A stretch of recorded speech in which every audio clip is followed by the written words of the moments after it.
Hello everyone, welcome to my channel. My name is Rashi Goyal and in this video we are going to solve 12 divided by 3 bracket 8 divided by 2 by 12 is what? So let's simplify this video solution.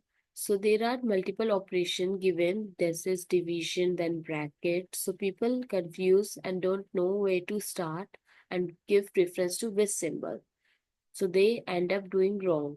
So we will start by giving preference with the help of the rule board mass that help us to solve the solution.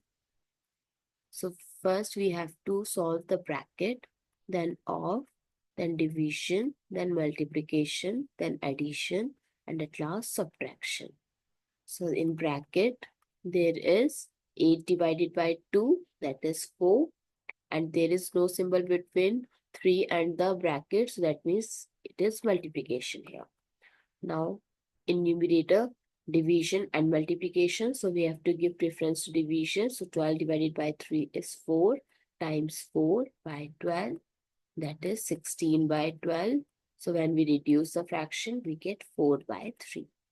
I hope it's clear and you find it useful. So please give us a thumbs up and do subscribe to my channel. Stay tuned for more upcoming videos.